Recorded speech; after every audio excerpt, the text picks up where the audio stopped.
নতুন গল্প, অল্প স্বল্প, অনলি অন রূপকথা।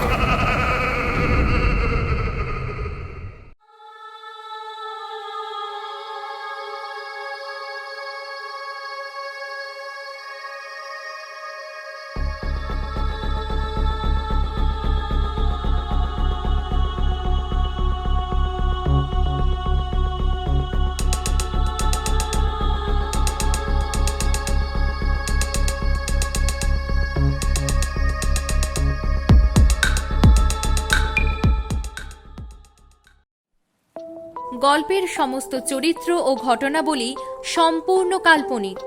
বাস্তবের সাথে কোনো মিল থেকে থাকলে সেটা সম্পূর্ণ অনিচ্ছাকৃত ও কাকতালীয়। ভূতের গল্প শুনে যারা মনকে ভয়ে অস্থির করে তুলতে চায়, পিলে চমকানো, বুক দুরুদুরুর মতন অনুভূতিকে আঁকড়ে আজও যারা অলৌকিক ও রহস্য রোমাঞ্চকর গল্পগুলোকে ভালোবাসে, তাদের আরও ভালো লাগার জন্য আমাদের এই বিশেষ নিবেদন রূপকথা।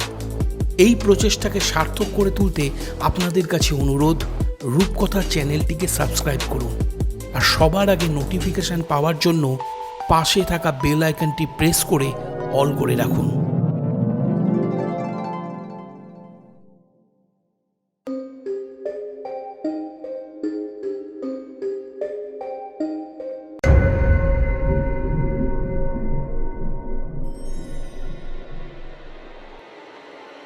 রাত 12টা। গ্রামের সীমানা থেকে কিছুটা দূরে ফাঁকা মাঠের মাঝে দাঁড়িয়ে আছে একটা প্রকাণ্ড জাম গাছ। সেই গাছের ডালে চুপ করে বসে আছে একটা দাঁড় কাক। পাখিটার দৃষ্টি 100 গজ দূরে থাকা উঁচু পাঁচির দিয়ে ঘেরা এক বিশাল অট্টালিকার দোতলার দক্ষিণের শেষ ঘরটার দিকে। অট্টালিকার পিছন দিকে ঝোপঝাড় ও আগাছার জঙ্গল, তারই মাঝে একটা কুয়ো ও পার বাঁধানো পুষ্করিণী। নিস্তরঙ্গ ঘোলাটে জলতল, চারিপাশে ঘুরঘুরটি অন্ধকার। হঠাৎ খুট করে তালা খোলার শব্দ হতেই পাখিটা চঞ্চল হয়ে উঠল। নজরে এলো দক্ষিণের শেষ ঘরটার সামনে এরই মধ্যে কখন যেন লণ্ঠন হাতে একজন মানুষ এসে দাঁড়িয়েছে। তার সর্বাঙ্গ কালো আলখাল্লা জাতীয় পোশাকে ঢাকা।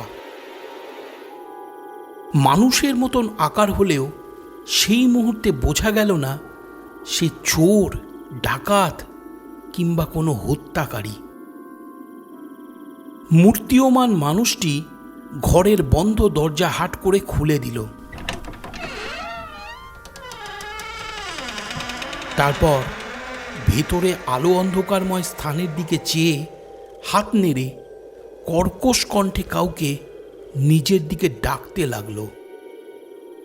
হায় হায়, আমার সঙ্গে হায়।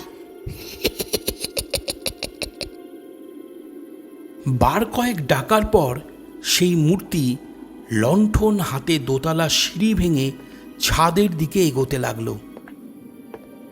পরপর 22টা সিঁড়ি ডিঙিয়ে মূর্তিটি যখন অট্টালিকার বিশাল ছাদের ঠিক মাঝখানে গিয়ে পৌঁছালো, তখন লণ্ঠনের ক্ষীণ আলোতে চোখে পড়ল ছাদের এক কোণে কেউ একজন এসে দাঁড়িয়েছে।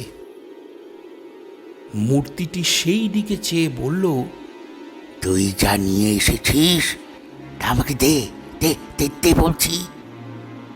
সঙ্গে সঙ্গে ছাদের সেই কোণ থেকে ছুটে এলো একটা আধ খাওয়া প্যাঁচার মৃতদেহ। মূর্তিটি মৃত প্যাঁচাটাকে ছাদের মেঝে থেকে তুলে নিয়ে তার ডানায় হাত বুলিয়ে বিড়বিড় করে কি যেন একটা মন্ত্র পড়তে লাগলো।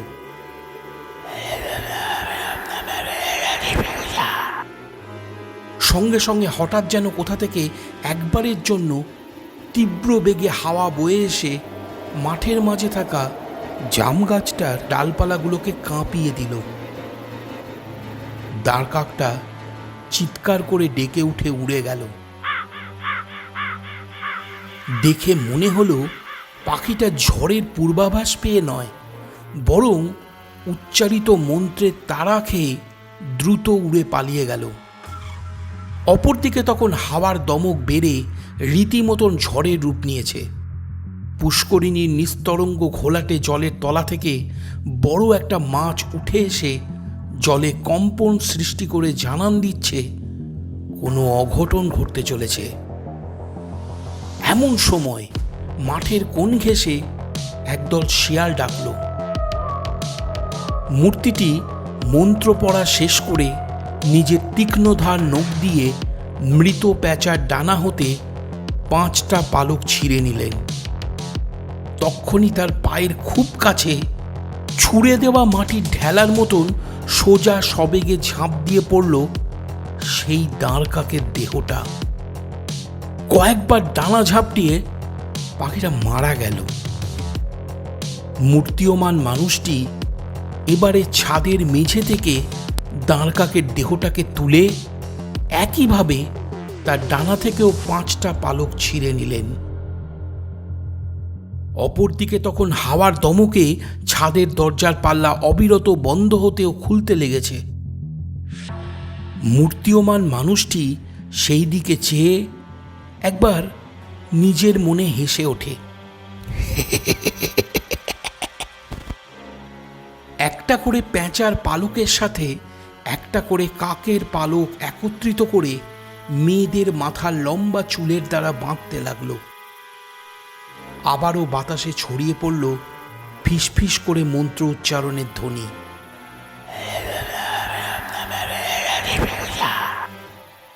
এইভাবে 5টা পালক একসঙ্গে বাঁধা হলে লণ্ঠনের আলো হঠাৎ নিভে গেল। দোতলার দক্ষিণের শেষ ঘরটার জানালা খুলে বেরিয়ে পড়ল ঝাঁকে ঝাঁকে চামচিকির দল। অন্ধকারের আড়াল থেকে ভয়ঙ্কর কিছু শব্দ ভেসে এলো। বাড়ির উঠোনে দেখা গেল আলুথালু বেশে একজন যুবতী নারীকে বাঁচাও বাঁচাও স্বরে চিৎকার করে ছুটে যেতে। ধুতি পাঞ্জাবি পরনে একজন মাঝবয়সী ভদ্রলোক দোতলার রেলিংয়ে দাঁড়িয়ে শিউরে উঠল সহসা। বিশাল অট্টালিকার মাথার উপর অবিরত পাক খেতে লাগলো চামচিকের দল। কিছুক্ষণের মধ্যেই ভিতর বাড়িতে শোরগোল উঠল।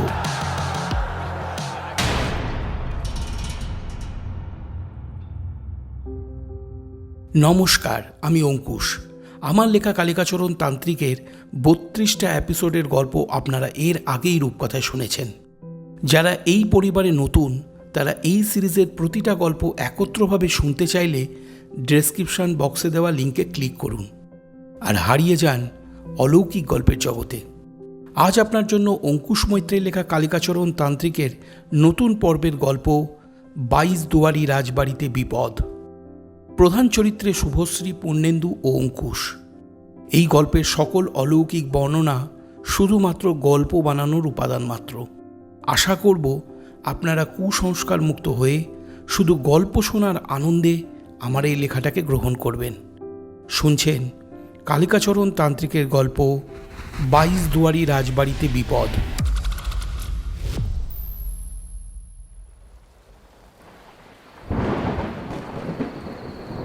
বর্ষাকালের এক ঘন মেঘাচ্ছন্ন সন্ধে। সারাদিন ধরে বৃষ্টি হলেও দুপুরের পর থেমেছে, কিন্তু দুর্যোগ কাটেনি। পথঘাট জনশূন্য। কালীবাড়ির সামনের গলিতে হাঁটু সমান জল জমে আছে। প্রায় দোকানই বন্ধ। আমি আর মোহন বসে আছি তাপসদার চায়ের দোকানে। বাইরে থেকে ঝাঁপ বন্ধ হলেও তাপসদার দোকানের একপাশে যে ছোট্ট টিনের দরজাটা আছে ওটা খোলাই রেখেছে, কারণ পূর্বেই আমাদের কথা হয়েছিল আজ সন্ধ্যার মজলিসটা তার দোকানেই বসবে। যদিও এই পরিকল্পনা তাপসদার। অল্পক্ষণ অপেক্ষা করতেই কালিকাচরণকে সঙ্গে করে গোপাল এসে হাজির হলো। তাপসদা সেই দেখে কেটলির গরম দুধে চা পাতা ছড়িয়ে দিল। দুধ ফুটতে শুরু করলে এলোমেলো বর্ষার বাতাস ছুটে এসে চায়ের সুগন্ধটুকুকে ঘরের চারিপাশে উড়িয়ে নিয়ে বেড়াতে লাগলো। কালিকাচরণ বলল, খাসা গন্ধ বেরিয়েছে। চায়ে চিনি একটু বেশি দিস তাপস। তাপসদা মাথা নেড়ে মাটির বড় ভাঁড়ে চা ঢেলে তার মধ্যে বেশি করে চিনি দিয়ে আচ্ছা মতন ঘুটে দিল। প্রায় সঙ্গে সঙ্গেই তেড়ে বৃষ্টি নামল টিনের চালের উপর। গোপাল চায়ের ভাঁড়গুলো একে একে সকলের হাতে তুলে দিয়ে কাঠের বেঞ্চের এক কোণে গুছিয়ে বসল। মোহন বলল, তোমরা যাই বলো না কেন, পণ্ডিত মশাইয়ের বৈঠকখানায় বসে গল্প শোনার মজাটাই আলাদা। একদিকে তেলের প্রদীপ জ্বলছে, আর তারই আলোয় আধো অন্ধকারময় মায়াবী এক পরিবেশ। অপরদিকে বৈঠকখানা ঘরটা বড় রাস্তা থেকে কিছুটা ভিতরের দিকে হওয়ায় সেখানে শহরের কোলাহলও পৌঁছায় না। মনে হয় আমরা যেন কোনো এক পাড়া গায়ে এসে পড়েছি, আর এখানে সেই পরিবেশটাই নেই। চারিপাশে একটা চাপা কোলাহল ও টিনের চালে বৃষ্টি পড়ার বিরক্তিকর এক শব্দ। এই কথা শুনে তাপসদা ঘরের বৈদ্যুতিক আলোটা অফ করে দেওয়ালে ঝুলে থাকা লণ্ঠনটা জ্বেলে দিল আর বলল, বৃষ্টি ভেজা পথ এখন জনমানব শূন্য, তাহলে চাপা কোলাহলের প্রসঙ্গ কেন তুলছো ভায়া? কলকাতায় এক পশলা জোর বৃষ্টি হলেই রাস্তায় জল জমে যায়, তখন ট্রাম বাস চলাচল বন্ধ, মানুষজন বাড়ি ফিরে যেতে ছটফট করে। আর রইল মায়াবী পরিবেশের কথা, সেও তো লণ্ঠনের আলোটুকু পূরণ করেছে। হ্যাঁ, ঠিকই বলেছ তাপসদা। এইরকম রিমঝিমে পরিবেশে একটা অদ্ভুতরে গল্প শুরু হলেই দেখবে মজলিস একেবারে জমে উঠেছে। তাপসদা, মোহন ও গোপাল যখন নিজেদের মধ্যে বাক্য বিনিময়ে ব্যস্ত, তখন দেখলাম কালিকাচরণকে চায়ের ভাঁড় হাতে দরজার বাইরের দিকে চেয়ে বৃষ্টি দেখছে। বললাম, গুরুদেব, বৃষ্টির তোড় দেখে মনে হচ্ছে অনেকক্ষণ ধরেই চলবে, তাই আর বিলম্ব না করে আপনার অভিজ্ঞতা থেকে কিছু একটা বলুন। কালিকাচরণ মৃদু হেসে পরপর কয়েকটা চুমুকে মাটির ভাঁড়ের চা শেষ করে বলল, হ্যাঁ, একেবারে ভুলেই গিয়েছিলাম যে তোমাদেরকে তো আবার একটা গল্প শোনাতে হবে। তা বেশ, 22 দুয়ারি রাজবাড়ির এক ভয়ঙ্কর ঘটনার কথা মনে পড়ছে, যে ঘটনার রহস্য খুঁজতে গিয়ে আমাকে বেশ বেগ পেতে হয়েছিল। গোপাল বলল, ঠাকুরমশাই, সেই ঘটনার কথাই আজ বরং বলুন। কালিকাচরণ কিছুক্ষণ চুপ করে বসে থেকে বলতে শুরু করল। অনেক বছর আগের কথা। সেবার আমি বর্ধমান জেলার কুলুদ গ্রামে এক ভক্তের বাড়িতে গিয়েছিলাম গৃহপ্রবেশ উপলক্ষে পুজো পাঠ করব বলে। বাড়িটা পুরনো হলেও নতুন করে রং করে নেওয়ায় বেশ সুন্দর দেখাচ্ছিল। নিয়ম অনুযায়ী কোনো বাড়িতে গৃহপ্রবেশ হলে সেই বাড়িতে পরপর 3টে রাত কাটাতে হয়। সেই কথা মাথায় রেখে বাড়ির কর্তা আমার ওখানে থাকার জন্য সুবন্দোবস্ত করেছিলেন। দিনে রাতে জমিয়ে খাওয়া দাওয়া করি, আর সন্ধে নামলেই বাড়ির সামনে চণ্ডীমণ্ডপে বসে গ্রামের প্রতিবেশীদের সঙ্গে গল্পগুজব করে কাটিয়ে দিই। এইভাবে 2 দিন কেটে গেল। তৃতীয় দিনে গল্পের আড্ডায় যোগদান করল বীরেশ্বর ভদ্র নামে পাশের গ্রামের এক ভদ্রলোক।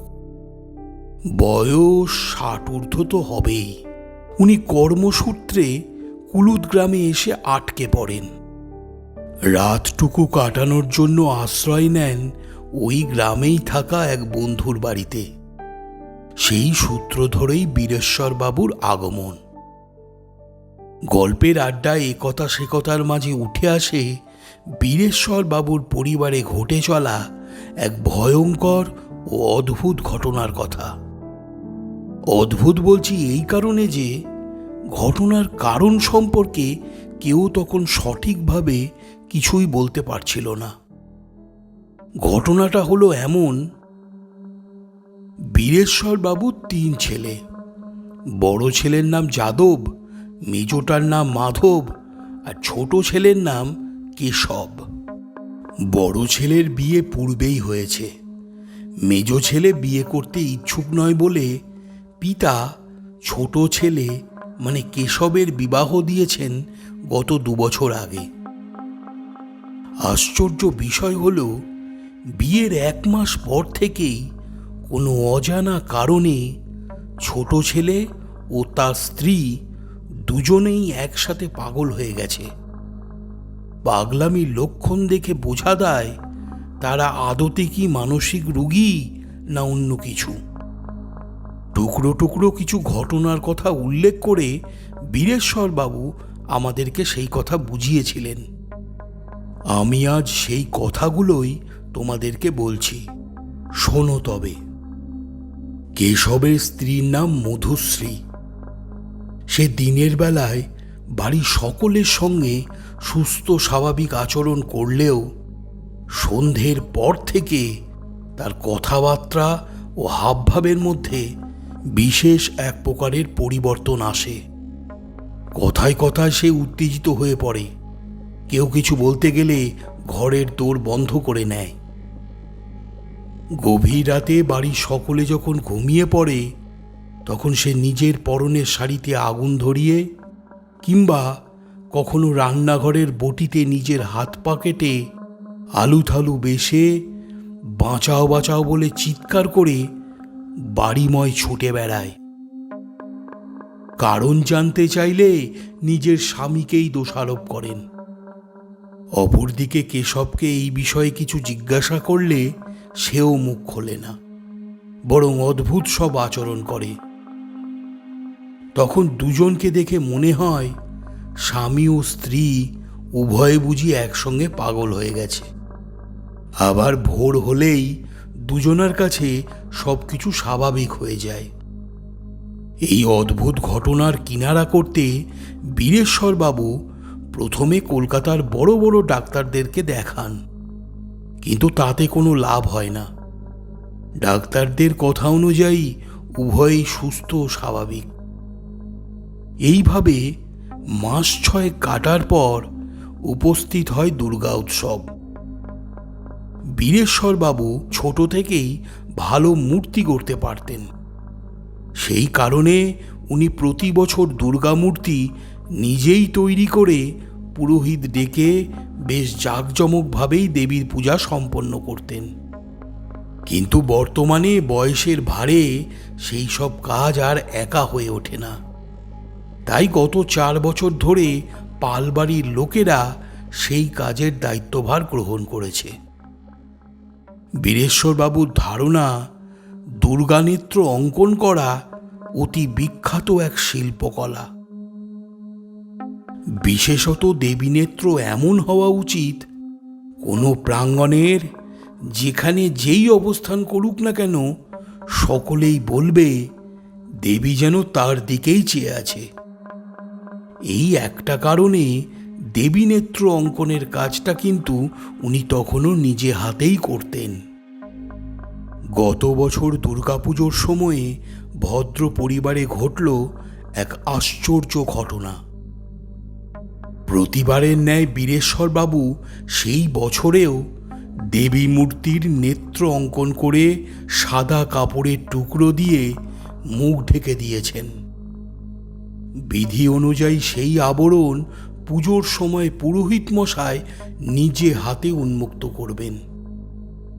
এরপর সঠিক সময় উপস্থিত হলে ঠাকুরমশাই যখন পুজোর আসনে দাঁড়িয়ে দুর্গামূর্তির মুখমণ্ডল হতে ঢাকা দেওয়া কাপড়ের আস্তরণ উন্মোচন করলেন, তখন ভদ্র পরিবারের সকলে দেখল মায়ের নেত্র এক বিশেষ দিকে ঘুরে গেছে। সেই প্রথম পুজোর কাজে বিঘ্ন শুরু হলো।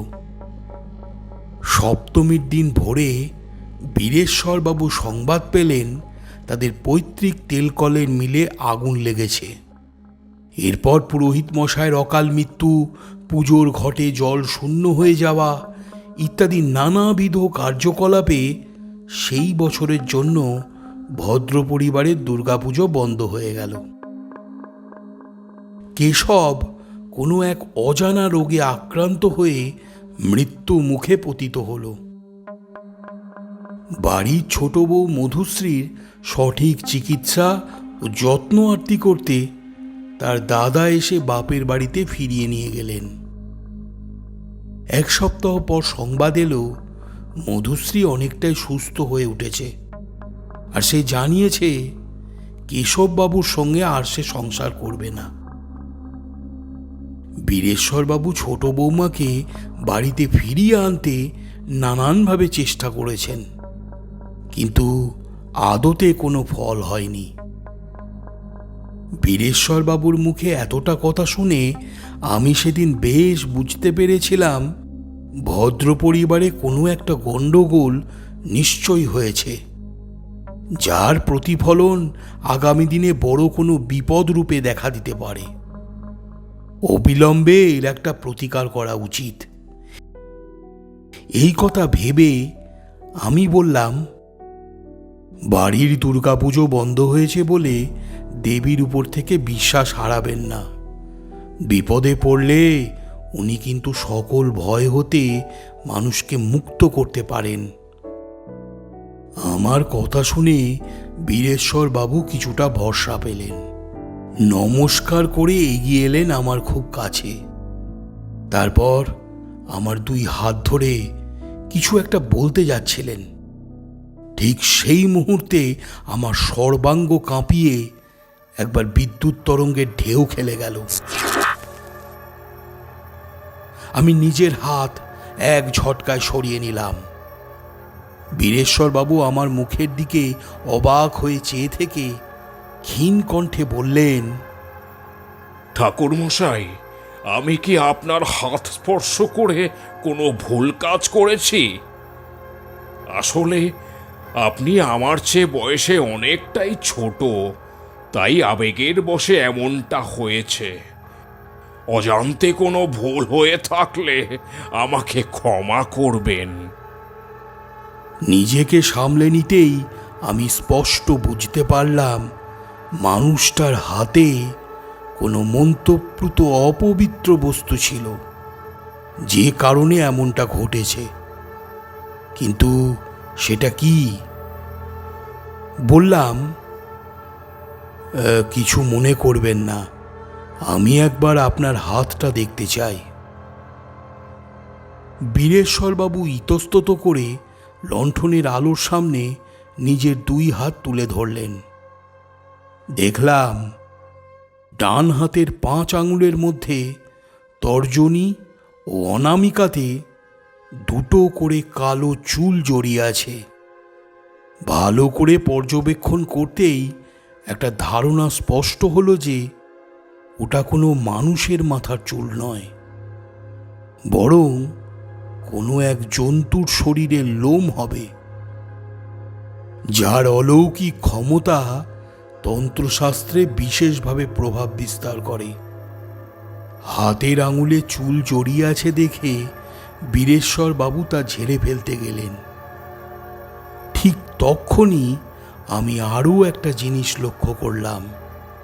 উনার পরনের সাদা ধুতি পাঞ্জাবির ভাঁজে ভাঁজে ওই একই ধরনের লোম ছড়িয়ে ছিটিয়ে রয়েছে। বিষয়টা বীরেশ্বরবাবুকে দেখাতেই উনি ব্যস্ত হয়ে পরনের পাঞ্জাবি খুলে ঝাড়তে লাগলেন, আর বিরক্তি ভরা কণ্ঠে বললেন, কোথা থেকে যে এই সব এলো কে জানে, আর ভালো লাগে না। বললাম, জামা কাপড় ঝেড়ে কোনো লাভ নেই, ওই জিনিসটা আবারও ফিরে আসবে। মনে হচ্ছে সহজে আপনাদের সঙ্গ ছাড়বে না। বীরেশ্বরবাবুর মুখ দেখে মনে হলো উনি আমার কথা বিন্দুমাত্র বিশ্বাস করলেন না, বরং সহজ কথায় বললেন, পোশাক বদলে স্নান করে নেব, তাহলেই ল্যাটা চুকে যাবে। এই কথা বলে সামান্য হেসে বিদায় নিলেন। আমিও বাড়ির পথে হাঁটতে শুরু করলাম। পরদিন ভোরে উঠে কলকাতায় ফিরে যাব বলে তৈরি হচ্ছি। এমন সময় বীরেশ্বরবাবুর আমার সঙ্গে দেখা করতে ছুটে এলেন, আর গত রাতে আমার বলা কথাগুলো রাশ টেনে বললেন, নমস্কার ঠাকুর মশাই, আপনি যা বলেছেন তা সত্য। আবারও আমার পোশাকে ফিরে এসেছে সেই একই রকম দেখতে পশুর লোমগুলো। আমার দৃঢ় বিশ্বাস আপনি পারবেন আমাদেরকে এই বিপদ হতে উদ্ধার করতে। তাই অবিলম্বে আমার সঙ্গে আমাদের বাড়িতে চলুন। দয়া করে আপত্তি করবেন না। কথা দিচ্ছি আপনার যত্নের এতটুকু খামতি হবে না। একটু চিন্তা করে বললাম, বেশ, এখানের কাজ শেষ হয়েছে, তাই যাওয়াই যায়, চলুন। বীরেশ্বরবাবু দীর্ঘ নিঃশ্বাস ফেলে আবারও বললেন, আপনি বাঁচালেন আমাকে। আসুন, বাড়ির বাইরে গরুর গাড়ি অপেক্ষা করছে।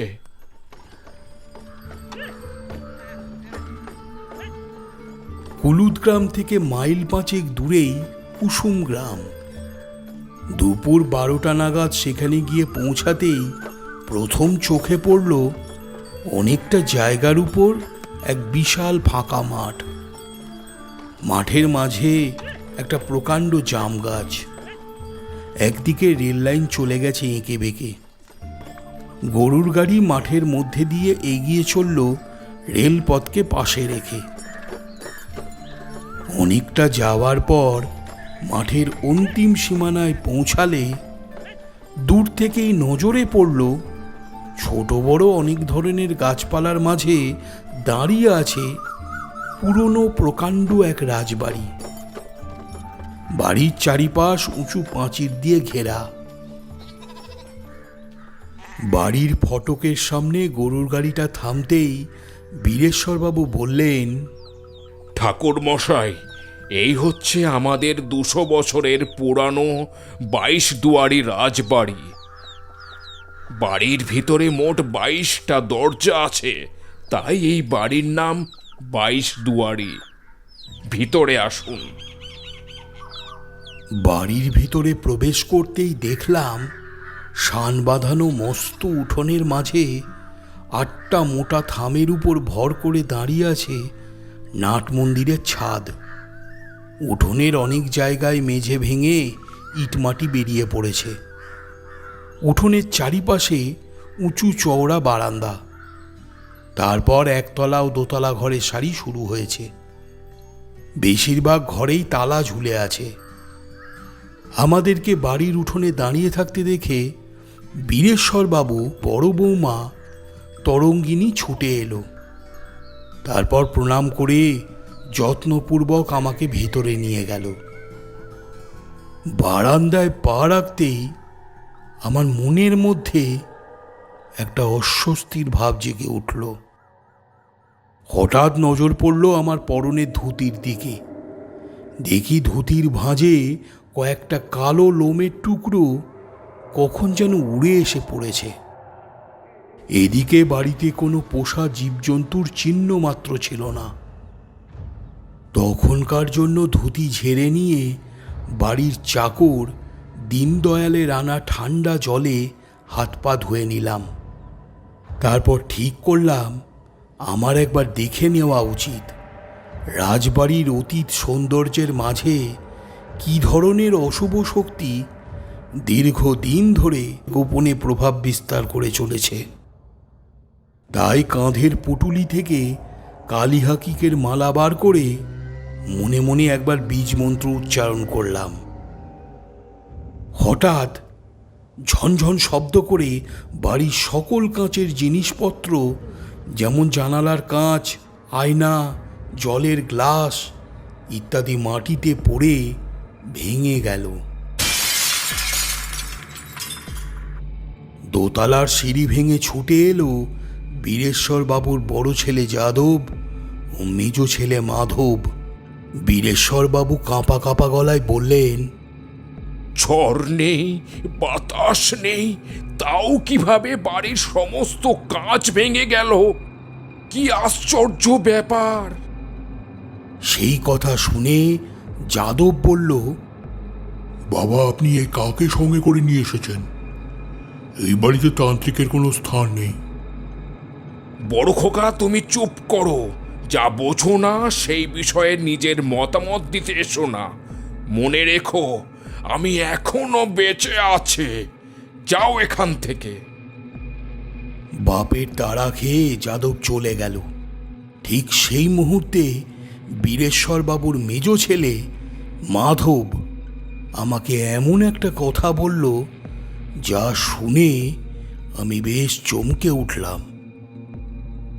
সে বলল, নমস্কার পণ্ডিতজি, আপনার নাম তো কালিকাচরণ কয়াল। পিতার নাম শিবচরণ কয়াল, ঠাকুরদার নাম রামচরণ কয়াল। নদিয়া জেলার গুপ্তিপাড়ার নিকট কয়াল গ্রামে আপনার পৈতৃক জমিদার বাড়ি, তাই তো? আমি অল্পক্ষণ চুপ করে থেকে বললাম, তুমি যা বলছো তা সত্য, কিন্তু এই সব কথা তুমি জানলে কিভাবে? মাধব অল্প হেসে বলল, বর্দার মুখেই এইসব কথা শুনেছি। গত রাতেই উনি আমাকে বলেছিল আজ আপনারা আসছেন। আমি প্রথমে সেই কথা বিশ্বাস করিনি, তবে এখন আপনাকে আসতে দেখে বিশ্বাস করলাম। দাদার কথায় কিছু মনে করবেন না, মানুষটা খামখেয়ালি গোছের। আপনি আপনার কাজ করুন, আমি বাড়ির জানালার ভাঙা কাঁচগুলোকে সারানোর ব্যবস্থা করছি। এই কথা বলে মাধব চলে গেল। আমি বীরেশ্বর বাবুকে জিজ্ঞাসা করলাম, আপনার বড় ছেলে কি তন্ত্রচর্চা করে? কই, না তো। এরপর আমি অসুস্থ কেশবকে দেখতে দোতলা সিঁড়ি ভেঙে উপরে উঠতে লাগলাম। সিঁড়ির বাঁক ঘুরতেই দোতলার বারান্দায় লোহার জাফরি লাগানো ঘের চোখে পড়ল। পরপর সার বাঁধা অনেকগুলো ঘর, প্রায় ঘরে তালা ঝুলছে। জানালার কাঁচগুলো মেঝেতে ভেঙে পড়ে আছে দেখে বীরেশ্বরবাবু বাড়ির চাকরকে বললেন সেই যেন জায়গাটা পরিষ্কার করে দেয়। দীনদয়াল কাঁচ পরিষ্কার করতে শুরু করলে আমি, তরঙ্গিনী ও বীরেশ্বরবাবু একসঙ্গে কেশবের ঘরের দিকে এগোতে লাগলাম।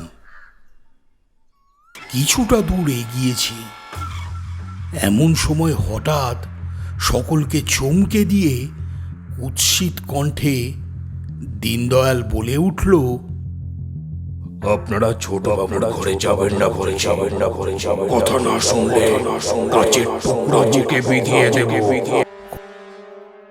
কথাটা শুনে আমি তৎক্ষণাৎ পিছনে ঘুরে দেখি, কোথায় দীনদয়াল? বারান্দার কোণে বসে যে মানুষটি কাঁচের টুকরোগুলো কুড়িয়ে নিচ্ছে সে অন্য কেউ। আমি কিছু বলতে যাব, তার আগেই বীরেশ্বরবাবু বলে উঠলেন, কেশব, তুই ঘর থেকে কেন বাইরে বেরিয়েছিস? তোর তো শরীর খারাপ। ফেলে দে বাবা কাচের টুকরোগুলো, তোর যে হাত কেটে যাবে।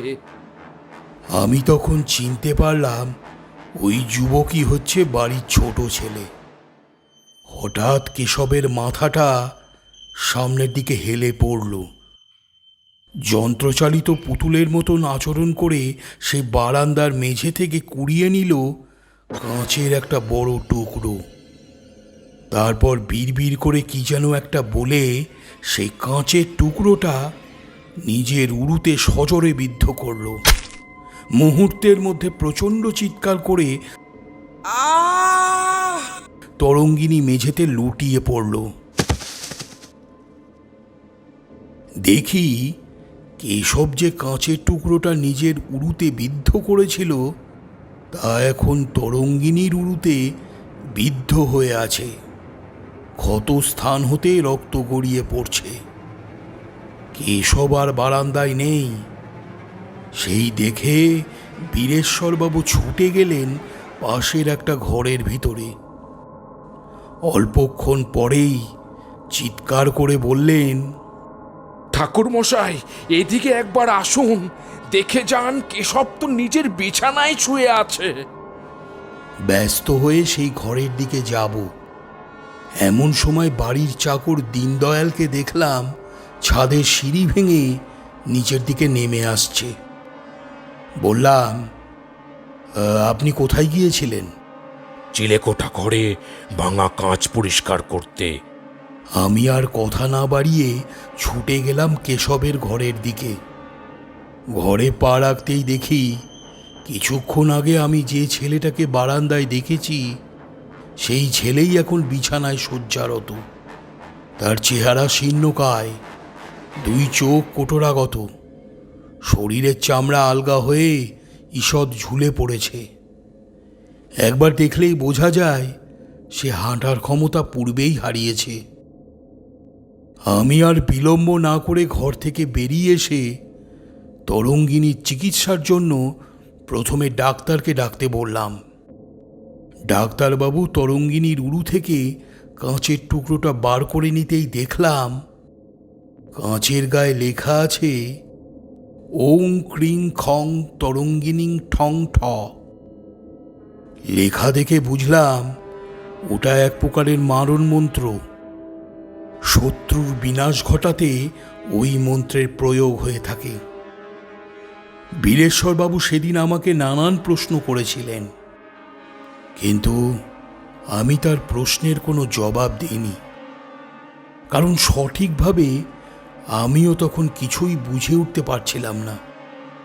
শুধু এতটুকু বুঝেছিলাম কেশবের উপর কোনো তন্ত্রের অভিচার ক্রিয়া করা হয়েছিল। যে এই কাজ করেছে সে চাইলেই কেশবকে সকলের সম্মুখে রেখে আবারও কারোর ক্ষতি করতে পারে। তাই অনেক ভেবে বীরেশ্বরবাবুকে বললাম, যেমন করেই হোক আপনার ছোট বৌমাকে এই বাড়িতে ফিরিয়ে আনার চেষ্টা করুন। সে ফিরে না আসলে এই রহস্যের জট খুলবে না। উনি জানতেন এই কাজ তার একার দ্বারা সম্ভব হবে না, তাই আমাকে অনুরোধ করে বললেন, ঠাকুর মশাই, আমি তো আপনাকে পূর্বেই বলেছি মধুশ্রী আর কেশবের সঙ্গে সংসার করতে চায় না। তাহলে সে কেন খামোকা এই বাড়িতে আসতে যাবে? আপনি কিছু একটা ব্যবস্থা করুন। রাতে খাওয়ার পর সিদ্ধান্ত হলো আগামীকাল ভোরে উঠে আমি আর বীরেশ্বরবাবু মিলে মধুশ্রীর বাপের বাড়িতে যাব। যদি কোনোভাবে মেয়েটাকে বুঝিয়ে রাজি করা যায় এই আশায়। রাতে আমার শোয়ার জন্য একটা ঘর খুলে দেওয়া হয়েছিল, আমি সেই ঘরে শুয়ে পড়লাম। গভীর রাত, খুট করে একটা শব্দ হতেই আমার ঘরের দরজাটা খুলে গেল। চাঁদের আলো ঝাঁপিয়ে পড়ল ঘরের মেঝেতে। উলুঙ্গিতে লণ্ঠনের আলো নিভু নিভু। আমার তখন তন্দ্রা ভেঙে গেছে। চুপ করে বিছানায় শুয়ে আবছা আলো আঁধারে দেখার চেষ্টা করছি কে এসেছে ঘরের মধ্যে। শোয়ার সময় তো ঘরের দরজা ভিতর থেকে বন্ধ করে দিয়েছিলাম, তাহলে দরজা খুলল কিভাবে? অল্পক্ষণ পর দেখলাম আগন্তুক চুপি সারে মশারির এক পাশ খুলে নিজের অর্ধেকটা শরীরকে আমার বিছানার মধ্যে প্রবেশ করিয়ে দিয়েছে। উত্তেজনায় আমার তখন সারা শরীর কাঁপতে শুরু করেছে। হঠাৎ আগন্তুক নিজের মুখটাকে আমার মুখের খুব কাছে এনে মৃদু হাসল। আমি সেই মুহূর্তে আগন্তুকের মুখের গঠন দেখে চিনতে পেরেছি উনি অন্য কেউ নয়, বরং ওই বাড়ির বড় ছেলে যাদব ভদ্র। কি করতে চলেছে সে? আমি আরও সাবধান হয়ে দেখতে লাগলাম এরপরে কি ঘটে। এমন সময় আগন্তুক বিছানায় পড়ে থাকা অপর বালিশটা তুলে নিল নিজের হাতে। আধো অন্ধকারে তার চোখ দুটো একবার জ্বলজ্বল করে উঠল। মুখের হাসি একটু একটু করে মিলিয়ে গিয়ে সেই স্থানে জেগে উঠল এক নিষ্ঠুর চাউনি। হঠাৎ হাতের বালিশটা আমার মুখের উপরে ফেলে সর্বশক্তি দিয়ে চেপে ধরল। আমি ততক্ষণে বিছানায় শুয়ে থাকা অবস্থায় পাশ ফিরে বলে উঠেছি, কি ব্যাপার, আমাকে হত্যা করতে এসেছো? তোমার সাহস তো কম নয়। আমার কথা শুনে আগন্তুক হাতের বালিশ ফেলে ঘর ছেড়ে বেরিয়ে গেল। আমি লণ্ঠনের আলোটাকে আর একটু উস্কে দিয়ে বাড়ির বারান্দায় বেরিয়ে এলাম। দেখলাম বারান্দা ধরে তখনও মন্থর গতিতে হেঁটে যাচ্ছে আগন্তুক। পালিয়ে যাওয়ার এতটুকু তাড়া নেই তার মধ্যে। আমিও তাকে অনুসরণ করলাম। কিছু দূর এগোতেই বারান্দার দেওয়ালে ঝুলে থাকা একটা বড় ভাঙা আয়না চোখে পড়ল। আগন্তুক সেই আয়নার সামনে পৌঁছাতেই হঠাৎ করে কোথায় যেন অদৃশ্য হয়ে গেল। দেখে মনে হলো ওই ভাঙা আয়নাটাই বুঝি আগন্তুককে আড়াল করল। পরদিন ভোরে উঠে তরঙ্গিনী কেমন আছে দেখবার জন্য তার ঘরে গেলাম। কথা বলে জানতে পারলাম পায়ের ক্ষতস্থানে ব্যথা থাকলেও সে অনেকটাই সুস্থ বোধ করছে। কিন্তু গতকালের ঘটে যাওয়া বিভীষিকাময় দৃশ্যগুলো তখনও তার অবচেতন মনে দাগ কেটে চলেছে। কথার মাঝে এটাও জানতে পারলাম যে গতকাল রাতে তরঙ্গিনীর জ্বর আসায় তার স্বামী যাদব সারা রাত জেগে সেবা করেছে। তরঙ্গিনীকে একলা রেখে সে এক মুহূর্তের জন্য ঘরের বাইরে পা রাখিনি। কথাটা শুনে আমি বেশ অবাক হলাম। বারবার অঙ্ক কষেও হিসেব মিলাতে পারলাম না। বেলা 10টার সময় রাজবাড়ির ফটকের সামনে একটা গরুর গাড়ি এসে থামল। দেখি গাড়ির ঢাকা দেওয়া বেতের মাচার ভিতরে বীরেশ্বরবাবু, যাদব ও আরও একজন বসে আছে। আমাকে দাঁড়িয়ে থাকতে দেখে বীরেশ্বরবাবু বললেন, ঠাকুরমশাই, উঠে আসুন, গাড়ি ছাড়বে যে। গরুর গাড়িতে চেপে বসতেই প্রথম মুখ খুলল যাদব। ঠাকুরমশাই, আমি গতকালকের ঘটনায় লজ্জিত, আমাকে ক্ষমা করবেন। আমি আপনাকে বুঝতে ভুল করেছিলাম। পরে যখন বাবার মুখে জানতে পারলাম আপনি কেদারের স্ত্রীকে এই বাড়িতে ফিরিয়ে আনার পরামর্শ দিয়েছেন, তখন বেশ খুশি হলাম। আসলে আমি আমার ভাইদেরকে বড় ভালোবাসি। মন থেকে প্রার্থনা করি কেশব যেন তাড়াতাড়ি সুস্থ হয়ে ওঠে, পরিবারে আবার শান্তি ফিরে আসুক। এই একটা কারণে আজ আমি আপনাদের সঙ্গ নিয়েছি। যাদবের কথা শুনে ভালো লাগলো। আমাদের গরুর গাড়ি এসে পৌঁছালো লোকালয় ছেড়ে এক নির্জন নদী তীরে। নদীতে জল নেই বললেই চলে, স্থানে স্থানে বালি চড়া পড়ে গেছে। আমাদের গরুর গাড়ি অনায়াসেই নদী পার করে গেল। ওপারে উঠতেই শুরু হলো গাছগাছালিতে ঢাকা গ্রামের সীমান্ত। বেলা 12টা নাগাদ আমরা তিনজনে পৌঁছে গেলাম মধুশ্রীর বাপের বাড়িতে। আমাদের সঙ্গে আসা অচেনা প্রতীকটি গ্রামের বাজারে নেমে পড়েছিল। শ্বশুর বাড়ির লোকজনকে আসতে দেখে বাড়ির সকলেই বেশ খাতির করল। বীরেশ্বরবাবুর প্রস্তাব শুনে মধুশ্রীর পিতা খুশি মনে অনুমতি দিলেন, মেয়ে যদি নিজের সংসারে ফিরে যেতে চায় তাহলে বাড়ির কেউ বাধা দেবে না। এই কথা শুনে আমি স্পষ্ট বুঝলাম এখন যা করার তা শুধু আমাকেই করতে হবে। তাই বাড়ির সকলকে বললাম, আমরা মধুশ্রীর সঙ্গে একান্তে কিছু কথা বলতে চাই। দুপুরের খাওয়া হলে আমাদের কথা বলার জন্য একটা ঘর খুলে দেওয়া হলো। বসবার জন্য আনা হলো প্রাচীন আমলের কয়েকটা বড় বড় চেয়ার। চেয়ারে বসতেই অল্পক্ষণ পর মাথায় ঘোমটা দিয়ে একটি অল্প বয়সী মেয়ে ঘরে প্রবেশ করল। বয়স 22-23-এর বেশি হবে না। এক মাথা ঘন চুল, ছিপছিপে শরীর। রূপের জৌলুস ভাব দেখলে বোঝা যায় সে বাপের বাড়িতে বেশ যত্নেই আছে। বীরেশ্বরবাবু আমার পরিচয় করিয়ে দিয়ে বললেন, আমরা ঠাকুর মশাইকে সঙ্গে করে নিয়ে এসেছি। উনি তোমার স্বামীকে সুস্থ করে তোলার জন্য একটা চেষ্টা করছেন। সেই সূত্রেই উনি তোমাকে কিছু প্রশ্ন করতে চান। আশা করি তুমি সঠিক উত্তর দিয়ে ওনাকে সাহায্য করবে। মধুশ্রী ঘাড় নেড়ে সম্মতি জানালো। বললাম, কেশবের অবস্থা বর্তমানে মোটেও ভালো নয়। তার যে কোনো মুহূর্তে প্রাণহানি হতে পারে।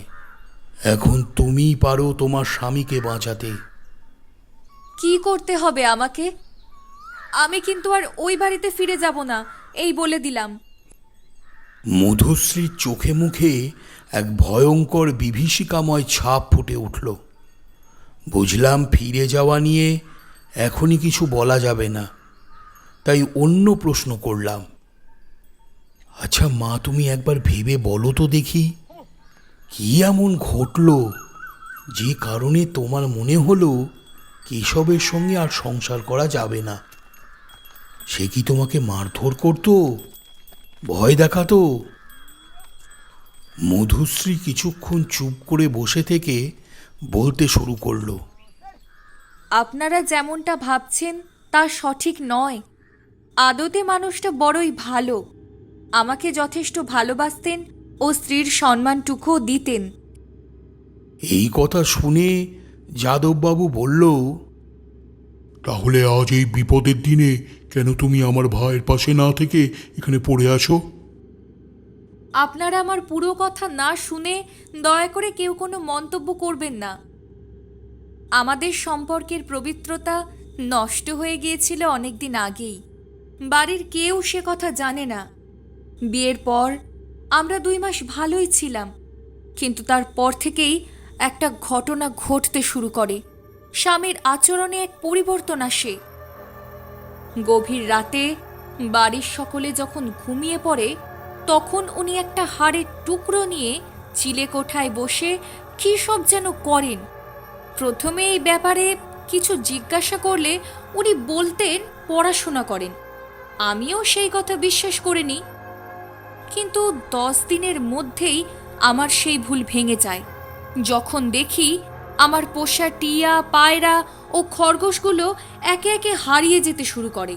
একদিন রাতে লুকিয়ে পৌঁছে যাই বাড়ির চিলেকোঠার ঘরে।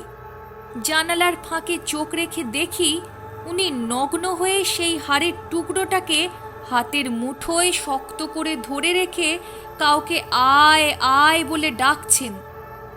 অল্পক্ষণ ডাকার পরেই তার সামনে এসে দাঁড়ায় কালো আলখাল্লা জাতীয় পোশাকে ঢাকা এক মূর্তি। সঙ্গে সঙ্গে উনি আমার পোষা খরগোশের মধ্যে একটাকে তুলে নিয়ে হাতের চাপে প্রাণীটার ধর থেকে মুন্ডুটাকে ছিঁড়ে নেয়। এই বীভৎস দৃশ্য দেখে আমি চুপ থাকতে পারিনি, বরং প্রতিবাদ করেছি।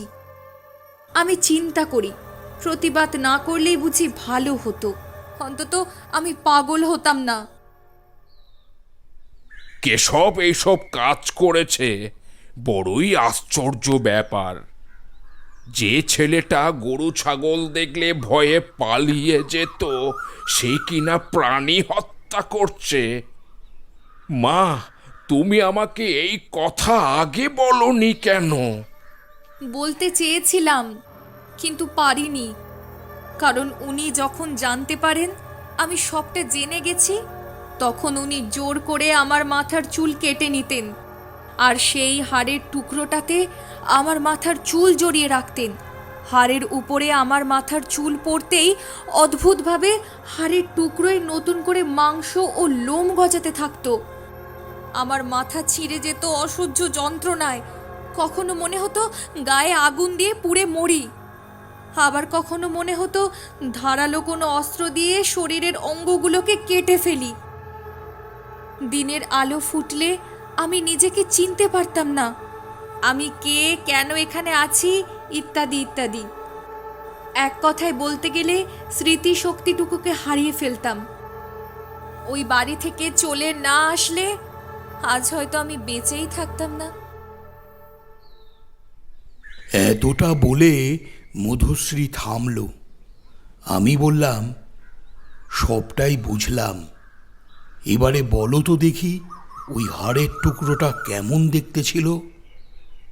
আমার কথা শুনে মধুশ্রী ঘরের মেঝেতে খড়িমাটি দিয়ে সেই হাড়ের একটা চিত্র অঙ্কন করল। দেখতে অনেকটা বিড়ালের জোড়া পায়ের মতো। আমার তখন বোঝা হয়ে গেছে ওটা কোন প্রাণীর হাড়। আমি সেই বিষয়ে কিছু বলতে যাব, এমন সময় যাদববাবু উত্তেজিত হয়ে মধুশ্রীকে বলল, আমি তোমার কোনো কথাই বিশ্বাস করি না। আমার ভাইকে বদনাম করতে তুমি এই গল্প ফেঁদেছ। মৃত প্রাণীর হাড়ের টুকরোতে মাংস গজায় এমন কথা আমি কোনোদিনও শুনিনি। যাদববাবুকে বললাম, ওই হাড়ের গুণাগুণ সম্পর্কে আপনি কিছু জানেন না এমনটা আমার বিশ্বাস হয় না। কারণ যে মানুষ আমাকে না দেখেই তার ভাইকে বলে দিতে পারে আমি কে, কোথায় থাকি, পিতার নাম কি, এমনকি আমার শ্রদ্ধেয় ঠাকুরদার নামও বলেছেন, সেই মানুষের মুখে এতটা মিথ্যা সাজে না। আমার তো এখন মনে হচ্ছে কেশবের ওই অবস্থার পিছনে আপনার কোনো হাত আছে। আমার কথা শুনে যাদববাবু কি বলবেন তা বুঝতে পারলেন না। ঠাকুর মশাই, আপনি আমাকে ভুল বুঝছেন। আমি কোনো তান্ত্রিক বা জ্যোতিষ চর্চা করি না যে কারো সম্পর্কে এত কিছু বলে দেব। বিশ্বাস করুন, আমি ওই কথাগুলো বলিনি। আপনি একজন বর্ণশ্রেষ্ঠ বিচক্ষণ মানুষ, তাই আপনি বরং বিচার করুন আমার কি অপরাধ। যাদব চুপ করতেই বীরেশ্বরবাবু বললেন, ঠাকুর মশাই, আপনি তো সবটাই শুনলেন, কিছু বুঝতে পারলেন কে এইসব করছে? আর ওই অদ্ভুত হাড় কি সত্যি আছে? এই বিশ্ব চরাচরে এমন অনেক প্রজাতি আছে যারা মনুষ্য জাতির থেকে দূরে থাকতে নিজেদেরকে লুকিয়ে রাখে গভীর অরণ্যের মাঝে কিংবা মাটির অভ্যন্তরে। এদের আকার হয় খুবই ছোট, 1 ফুট থেকে 2 ফুটের মধ্যে। আকারগত দিক থেকে মানুষের মতন মুখ, চোখ, নাক, কান, চুল এই সব ধরনের জিনিস এদের শরীরে রয়েছে। শুধু এদের মাথাটা হয় অনেকটা ব্যাঙের মতন দেখতে। এদের 2 পা কখনো কখনো জোড়া অবস্থায় থাকে। এরা বিশেষত প্রতিহিংসা পরায়ণ ও অলৌকিক শক্তিতে পরিপূর্ণ হয়ে থাকে। এদের অলৌকিক শক্তিকে পৈশাচিক শক্তির অধীন বলেই গণ্য করা হয়। এই কারণে সিদ্ধতান্ত্রিকেরা এদেরকে কাজে লাগিয়ে নানান ধরনের কার্য করে থাকে। বিশেষত সেগুলো মানুষের ক্ষতির উদ্দেশ্যেই করে। এই প্রজাতির সঠিক কোনো নাম নেই, যে যা খুশি বলতে পারে। তবে কামাখ্যার এক যোগী পুরুষের থেকে জেনেছিলাম এদেরকে 1.5 ফুটিয়া বা লিলিপুট নামেও চিহ্নিত করা হয়। এরা মহিলা বা পুরুষ এই 2 প্রকারেরই হয়ে থাকে। প্রথমে কোনো গাছের ডাল কিংবা পাথরের টুকরো দিয়ে আঘাত করে এদেরকে হত্যা করা হয়। তারপর মৃত শরীর থেকে হাড়ের অংশটুকুকে বার করে বিধিপূর্বক জাগিয়ে তুলে কাজে লাগানো হয়। কোনো ধাতব অস্ত্র দ্বারা এদের মৃত্যু হলে তা কোনো কাজেই লাগে না। এবারে আসি পোশাকে লোমের টুকরো ছড়িয়ে থাকার বিষয়ে। এটা সত্য যে মৃত্যুর পর চুল নষ্ট হয় না এবং কারোর মৃত্যুর পরেও চুল গজায়। সেই কারণে 1.5 ফুটিয়ার হাড়ে নতুন করে চুল ও মাংস গজাতে দেখা যায়। একবার নতুন চুল বা লোম যাই বলুন না কেন, তা হাড়ের উপরে গজিয়ে উঠলে পুরনো লোমগুলো তখন ঝরে যায়। তারই টুকরো আপনারা দেখেছেন পরনের পোশাকে। অলৌকিক কিছু শক্তি আছে বলেই পোশাক ঝাড়া সত্ত্বেও সেই লোমের টুকরোগুলো বারবার ফিরে আসে। ঠাকুর মশাই, আপনি যা বলছেন তাতে তো এটাই স্পষ্ট হয় যে কেশবের কাছে ওই 1.5 ফুটিয়া নামক হাড়টা আছে। হতে পারে, আবার নাও হতে পারে, তবে যা ঘটেছে সবই ওই হাড়ের পৈশাচিক শক্তির প্রভাবে। এখন আমাদের উচিত হবে ওই হাড়টাকে খুঁজে বার করে বাড়ির থেকে দূরে কোথাও ফেলে আসা। কাজটা মোটেও সহজ হবে না, কারণ যে ওই হাড়টাকে আগলে রেখেছে সে কিছুতেই চাইবে না যে ওটা তার হাত থেকে চলে যাক। তাহলে এখন উপায়? উপায় একটা আছে।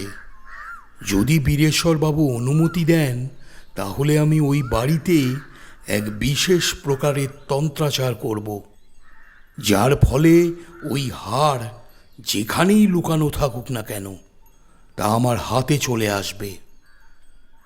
কিন্তু এই কাজের মূল্য দিতে হবে যে ওই হাড়ের শক্তিকে জাগিয়ে তুলেছে তার জীবন দিয়ে। সহজ কথায় বলতে গেলে এই কাজে সফলতা অর্জন করলে অপরাধীর মৃত্যু হবেই, আর এই কাজ করবে 1.5 ফুটিয়া নিজেই।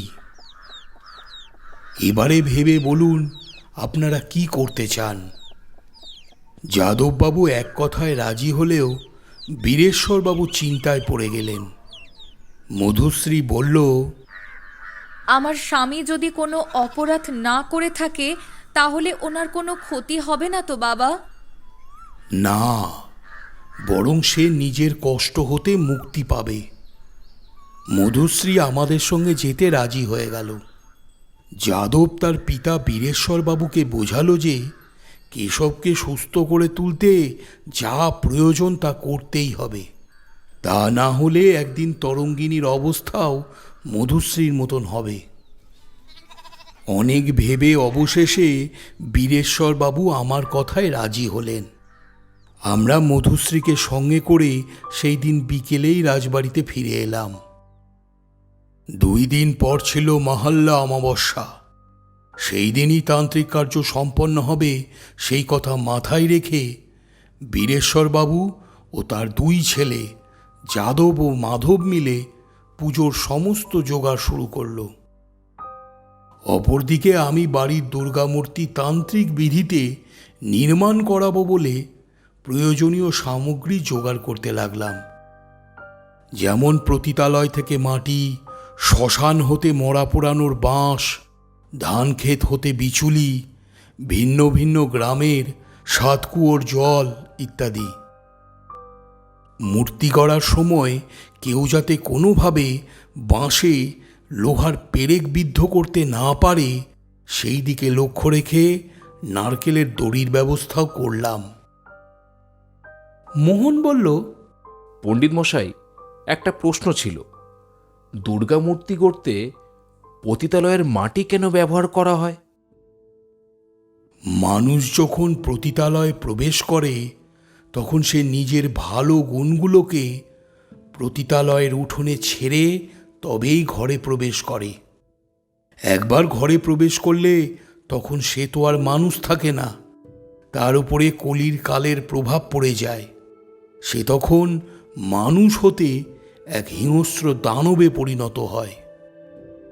আর ঘরের বাইরের উঠোনটা তখন স্বর্গের মতন পবিত্র হয়ে ওঠে। এই কারণে প্রতিতালয়ের উঠোনের মাটি গঙ্গা জলের মতন পবিত্র মনে করে সংগ্রহ করতে হয়, বুঝলে? কালিকাচরণ আবার গল্পে ফিরে গেল। মহল্লা আমাবস্যার রাতে 22 দুয়ারি রাজবাড়িতে দুটো কাজ একসাথে শুরু হলো। নাট মন্দিরে জনা পাঁচে কুমোরটুলির কারিগর মিলে দুর্গামূর্তির কাঠামো গড়তে শুরু করলো, আর আমি বাড়ির বারান্দার এক কোণে ধুনি জেলে হোমযজ্ঞ করতে লাগলাম। পূর্বেই বাড়ির সকলকে বলা ছিল, যতক্ষণ পর্যন্ত দেবী মূর্তির কাঠামো গড়ার কাজ সম্পন্ন না হচ্ছে ততক্ষণ হোমযজ্ঞের কাজ চলবে। সেই কারণে বীরেশ্বরবাবু প্রচুর পরিমাণে বেলকাঠ, ঘি, মধু ইত্যাদি বেশি করেই জোগাড় করে রেখেছিলেন। রাত 10টার কিছুটা পরে দেবীর কাঠামো গড়া হলে কুমোরটুলির কারিগরেরা যে যার বাড়িতে ফিরে গেল। আমি বাড়ির চারিপাশে মোট 108টা ঘিয়ের প্রদীপ জ্বেলে দিলাম। তারপর কেশবকে বাদ দিয়ে বাড়ির সকলকে বললাম তারা যেন হোমের ছাই দিয়ে বাড়ির প্রতিটা দরজায় লিখে দেয়, ওং হ্রিং দুং দুর্গায় নমঃ বলে এই বীজ মন্ত্রটা। মন্ত্র লেখার কাজ সম্পন্ন হতেই নাট মন্দিরে দুর্গামূর্তির কাঠামোর সামনে অনেকটা জায়গা জুড়ে মন্ত্রপ্রুত জল ছিটিয়ে গণ্ডি কেটে দিলাম। বাড়ির সকলকে গণ্ডির মধ্যে বসতে বলে এটাও জানিয়ে দিলাম, কেউ যেন ভুলেও গণ্ডির বাইরে পা না রাখে। গণ্ডির বাইরে বেরোলেই তার বিপদ নিশ্চিত। আমার কথা শুনে বাড়ির সকলে গণ্ডির মধ্যে বসে অপেক্ষা করতে লাগলো কি ঘটে তা দেখবার জন্য। বাড়ির মূল ফটকে একটা জল ভর্তি মাটির হাঁড়ি রেখে ফটকের দরজা বন্ধ করে দিলাম। কেশব তখন দোতলার দক্ষিণের শেষ ঘরটার মধ্যে অসুস্থ শরীরে শুয়ে আছে। বাড়ির চারিপাশে একটা অদ্ভুত নির্জনতা বিরাজ করছে। আমি ধুনির সামনে পাতা আসনে বসে একে একে পুজোর জিনিসগুলো সাজিয়ে নিতে লাগলাম। প্রথমে কতকগুলো পাটকাঠি সাজিয়ে বেদি মতন করে ঘিয়ের প্রদীপ জ্বেলে দিলাম। তারপর বাড়িতে রান্না করার বড় একটা কড়াই নিয়ে তা উল্টো করে প্রদীপের উপরে ঢাকা দিয়ে দিলাম। এরপর চুন, সিঁদুর ও কাজলের 5টি করে লম্বা তিলক কেটে দিলাম উল্টে রাখা কড়াইয়ের গায়ে। সাদা, কালো আর লাল রঙের তিলক একত্রিত হতেই বাড়ির প্রদীপের আলোগুলো হঠাৎ কাঁপতে শুরু করলো। একটু অপেক্ষা করতেই একটা দমকা হাওয়া ধেয়ে এসে বাড়ির উপরে আঁচড়ে পড়ল। কেশবের ঘরের বন্ধ দরজা জানলা হাট করে খুলে গেল। চিলেকোঠা ঘর থেকে ঝাঁকে ঝাঁকে চামচিকের দল বেরিয়ে পড়ে বাড়ির মাথার উপরে একটা জমাট অন্ধকার সৃষ্টি করে উড়ে বেড়াতে লাগলো। সেই দেখে বাড়ির সকলে ভয়ে জড়সড় হয়ে গেল। হঠাৎ সামনের দিকে চাইতেই দেখলাম কেশব দোতলার সিঁড়ি ভেঙে আমার দিকে এগিয়ে আসছে। তার 2 চোখের পাতা বন্ধ, তাও সে কষ্ট করে সামনের দিকে এগিয়ে চলেছে। দেখে মনে হচ্ছে কেউ যেন তাকে জোর করে আমার কাছে টেনে আনছে। আমি মন্ত্র পড়ে বাম হাতের আঙুল কেটে কড়াইয়ের উপরে 21 ফোঁটা রক্ত ফেলে দিলাম। সঙ্গে সঙ্গে উল্টোনো কড়াই ঈষৎ নড়ে উঠল। মনে হলো কড়াইয়ের নিচে কিছু একটা জিনিস নড়াচড়া করছে। এমন সময় মাধববাবু গণ্ডির মধ্যে বসে থাকা অবস্থায় বিকট স্বরে চিৎকার করে উঠল। আমি সেদিকে না চেয়ে কেশবকে লক্ষ্য করতে লাগলাম। সে এখন কড়াইয়ের সামনে এসে বসেছে। আমি আর বিলম্ব না করে আমার বাম উরুতে ছুরি বিদ্ধ করলাম। তারপর ছুরিতে লেগে থাকা রক্ত ফোঁটা ফোঁটা আকারে আবারও সেই কড়াইয়ের উপরে ফেলতে লাগলাম। মুহূর্তের মধ্যে বিশাল ঝড় উঠল। এক লহমায় বাড়ির সকল প্রদীপ নিভে গেল। অন্ধকারের আড়াল থেকে হঠাৎ একটা দাঁড়কাক ও পেঁচা একসাথে ডেকে উঠল। আর সেই মুহূর্তে দেখলাম মাধব কখন যেন সকলের নজর এড়িয়ে কেশববাবুর খুব কাছে এসে দাঁড়িয়েছে। ওনার পরনে কালো আলখাল্লা জাতীয় পোশাক। আমাকে চমকে দিয়ে হঠাৎ উনি কর্কশ কণ্ঠে বলে উঠলেন, কিছুই করতে পারবি না কালিকাচরণ। আমি আজ কেশবকে নিয়ে যাব তোর সম্মুখ হতে। কথা শেষ হলো না, মাধববাবু একবার জ্বলন্ত দৃষ্টি রাখলো আমার উপরে। তারপর অনায়াসেই গণ্ডির মধ্যে প্রবেশ করে মধুশ্রীর চুলের মুঠি ধরে টেনে নিয়ে যেতে লাগলো গণ্ডির বাইরে। নাট মন্দিরের দিক থেকে চিৎকার ভেসে এলো, ঠাকুরমশাই, আমাকে বাঁচান। যাদববাবু একবার চেষ্টা করলো তার ভাইকে বাধা দেওয়ার, কিন্তু পারল না।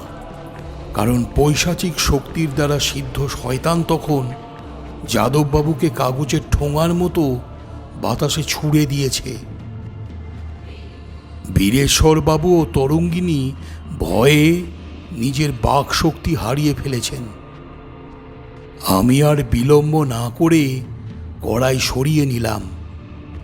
দেখলাম ঘিয়ের প্রদীপের স্থানে মধুশ্রীর বলা সেই হাড়ের টুকরোটা পড়ে আছে। সেটা হাতে তুলে নিয়ে ছুঁড়ে দিলাম হোমকুণ্ডের আগুনে। সঙ্গে সঙ্গে পৈশাচিক শক্তির অধীনে থাকা শয়তান মাধববাবুর মাথাটাকে একেবারে মুচড়ে উল্টো দিকে ঘুরিয়ে দিল। এই ভয়ঙ্কর দৃশ্য দেখে মধুশ্রী মূর্ছা গেল।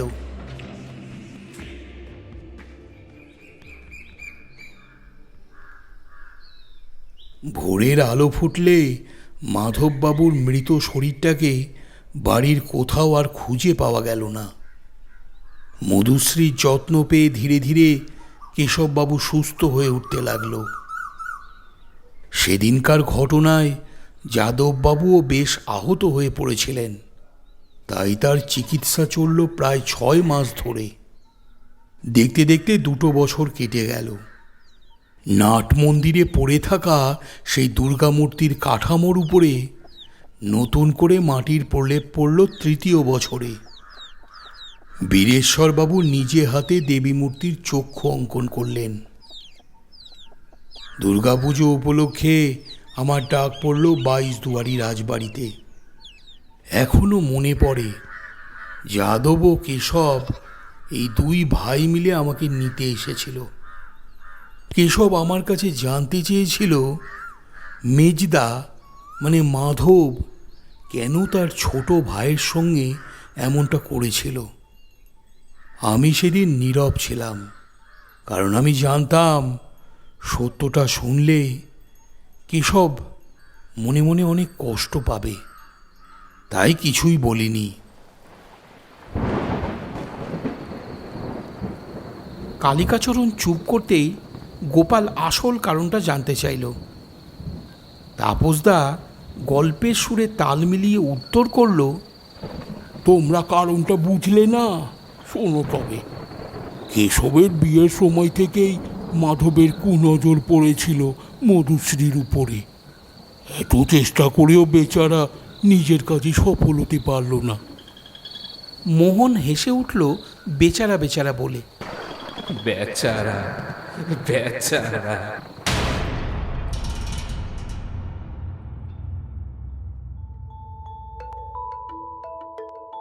শেষ হলো আজকের গল্প 22 দুয়ারি রাজবাড়িতে বিপদ। আবার একটা নতুন গল্প নিয়ে আমরা খুব তাড়াতাড়ি ফিরব। তাহলে এবার তোমরা চটপট কমেন্ট করে আমাকে জানাও আজকের গল্পটা তোমাদের কেমন লাগলো। যদি ভালো লেগে থাকে তাহলে শেয়ার করে দিও বন্ধুদের মধ্যে।